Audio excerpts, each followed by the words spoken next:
Hidden in a stack of papers, underneath a pile of documents, might be one of the most terrifying requests for a patent ever recorded.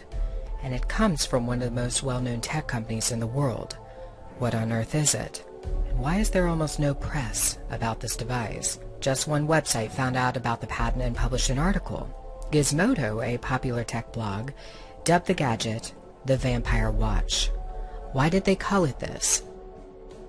Because the device sucks your blood, literally.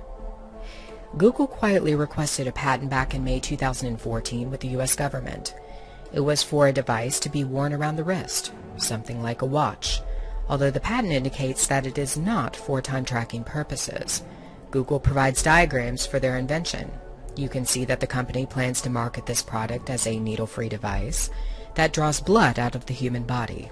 In most cases, blood can be extracted from a person using a needle as the point of entry into a vein. But now, no needle is needed, just the Vampire Watch. Google happily boasts that the device can be used to analyze and track just about everything that goes on inside of the body, such as hormone levels, enzymes, reagents, proteins, cells and molecules including blood glucose. Most people would think that such a device would be beneficial for diabetic patients who must check their blood sugars routinely. But as you can see, Google is looking beyond the multi-billion-dollar diabetic market. The Vampire Watch can literally track just about everything that happens inside of your body. Before you say that this is a good thing, that this device could save countless lives, consider what it could potentially open up. Tech companies have already led the way in the largest violation of privacy rights in the history of the world. The very notion of privacy has been stripped from the World Wide Web. There is no such thing. It doesn't exist. Leaders of tech companies have been complicit in the hostile takeover of privacy rights by the US government. It is known that the NSA has collected billions and billions of pieces of data on US citizens and even citizens in many other countries. Vast quantities of bulk data on billions of people, their online purchases, their surfing, their thoughts and ideas, their selfies, their videos, their expressed opinions. All of this data has been provided to the National Security Administration by companies like Facebook, Yahoo, Apple, and Google. And now to the NSA. The NSA's top lawyer says internet and tech companies did in fact know about the agency's data collection program known as PRISM. Since the news broke last summer, companies like Facebook, Google, and Apple denied any knowledge of PRISM, but at a recent hearing, NSA General Counsel Rajiv Dey said that's not true. Listen to this exchange between him and a member of the Privacy and Civil Liberties Oversight Board.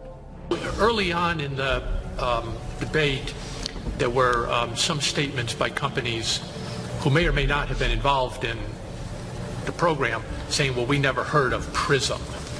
But whether they ever heard of PRISM, any company that was from whom information was being obtained under 702 knew that it was being obtained.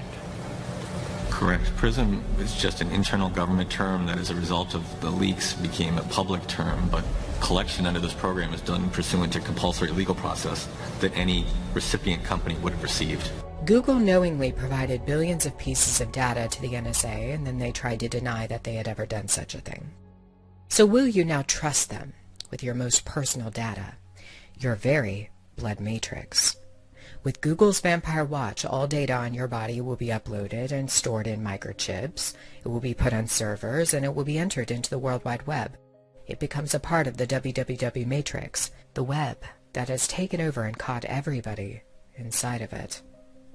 Your blood is a matrix of data waiting to be explored. It has always been my opinion that the flesh and blood of the human body is the last thing to be completely controlled by the beast system that is now in place. Everything else is fully under the beast's dominion. Your body, which is the temple of God, is the only thing left. And they want ownership of it, ownership of you. They want to collect every aspect of data about your personal matrix and to connect it to the larger one that they have created. That is the sole function of many of these mega tech companies. They work for the beast. It's in their logos. Just take a look. These companies, including Google, know the trend. They know what's coming in the future. Your DNA must be brought in, introduced. It must be programmed into the larger net matrix. This is the reason the vampire watch is such a terrifying apparatus. Your body becomes hardwired to the web, and all of the data about your flesh and blood becomes absorbed into the matrix. We have been warned that such a time is coming. The book of Revelation, chapter 13, speaks of a mark that will be placed in a very specific location, on the right hand or on the forehead. Without this mark, a person cannot buy or sell. He cannot conduct any type of commerce. Was Revelation prophesying the hardwiring of every person upon the earth to the matrix? That a technology would be utilized to bring all into the 666 web they have built?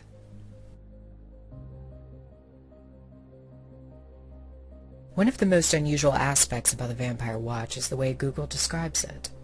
An aperture is created in the skin, blood is sucked out, and drawn into a negative pressure barrel. According to Google, the watch functions like a miniature particle accelerator, in which hyperspeeds are used to collect the blood.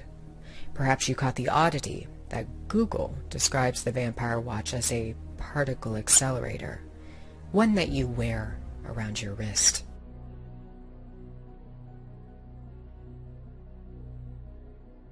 There is another, more well-known particle accelerator that has been the subject of controversy for many years. The most famous and largest accelerator in the world is the Large Hadron Collider at CERN, and they too are trying to open up an aperture using hyperspeeds. It will serve as a portal to another dimension, or so they say. CERN's attempt to open up black holes has sparked warnings from some of the most famous scientists in the world, including cosmologist Stephen Hawking. There could be something on the other side of this aperture. I do think people should be very cautious about purchasing a particle accelerator called the Vampire Watch that can extract blood from you using hyperspeeds instead of a needle. This device sounds like a miniature version of wearing CERN around your wrist.